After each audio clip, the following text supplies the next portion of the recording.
Namaste to all JVNs. Myself JVN Dr. Khushbu Verma from Faculty of Agriculture and Veterinary Science. Today we will discuss about muscle contraction. First of all, we have to know about the combination or composition of muscles. So muscles are made up of two filaments, actin and myosin. In the major role, in the major form, it will be made up of two main components, and along with that, some other supporting materials will also be there. If we go for the structure of muscles, here you can simply see that these are the myofibrils, and myofibrils having actin and myosins. On the other hand, we have terminal cistern, terminal transverse tubules, sarcoplasmic reticulum, sarcolemma. We have, and if we go for the units of muscle, so here we can see this tube, which is known as myofibril. This is a large diagram of the myofibril.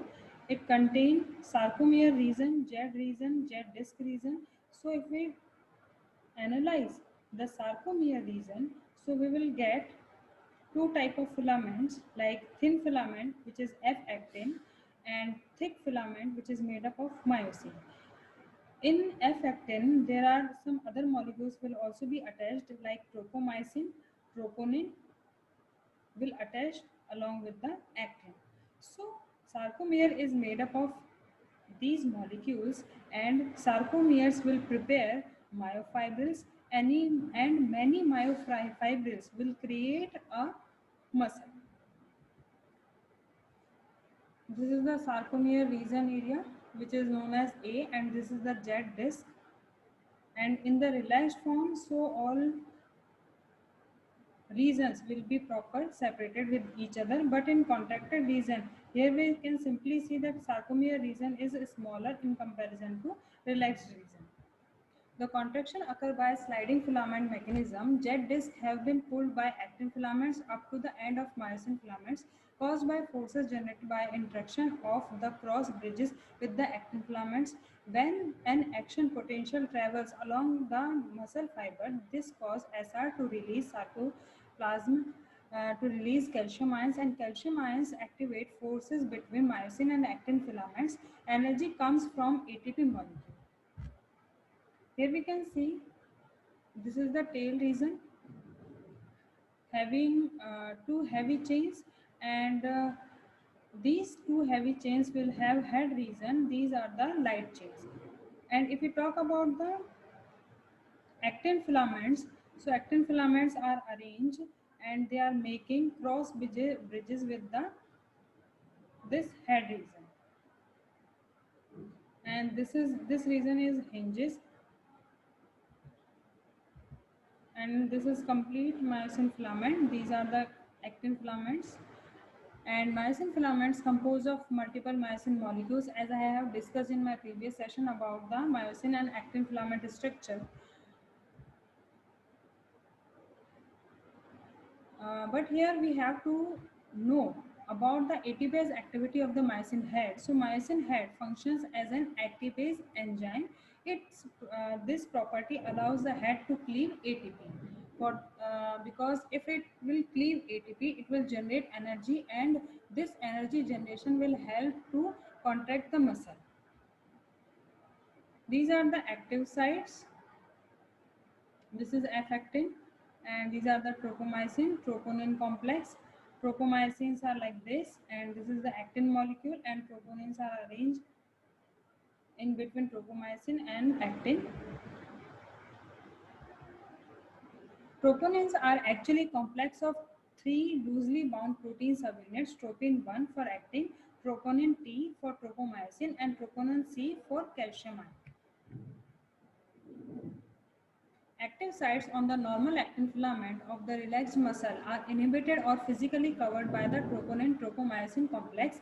In the presence of large amount of calcium ions, the inhibitory effect of the troponin tropomyosin on the actin filaments is itself inhibited. When calcium ion combine with troponin C, the troponin complex undergo a conformation change. This uncovers the active sites of the actin and thus allowing these to attract the myosin cross bridges head and cause contraction to proceed.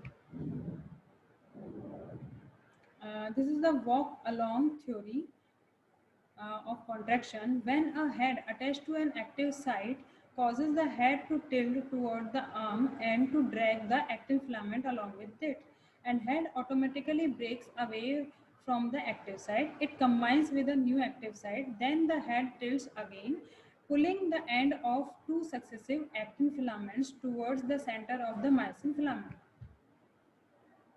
Here we can see this is the movement. This is head region. These are the active sites, and when ATP will be hydrolyzed, so these head regions will go and then will come back. These are the power strokes which are generated by the ATP generation. ATP as the source of energy for the contraction, so the head of the cross bridges bind to the ATP. ATP's activity of the myosin head immediately cleaves the ATP. Calcium ion bind with troponin tropomyosin complex.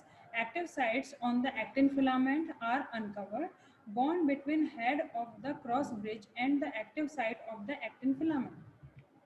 Once the head of the cross bridge tilts, this allows release of the ADP and phosphate ion. A new molecule of ATP binds. Binding of new ATP causes detachment of the head from the actin, and the new molecule of ATP is cleaved to begin the next cycle. The process by which depolarization of the muscle fiber initiate contraction is called excitation contraction coupling. Myofibrils surrounded by T-tubule sarcoplasmic reticulum penetrate all the way from one side of the muscle fiber to the opposite side. They communicate with the extracellular fluid. When an action potential is spread over a muscle fiber a potential change also is spread along with the T-tubules to the deep interior of the muscle fiber. Sarcoplasmic reticulum composed of two major parts, large chambers called terminal cisternae, long longitudinal tubules. Muscle contraction continues as long as the calcium ion remain in high concentration. A continuously active calcium pump located in the walls of the sarcoplasmic reticulum pumps calcium ions away from the myofibrils back into the sarcoplasmic tubules.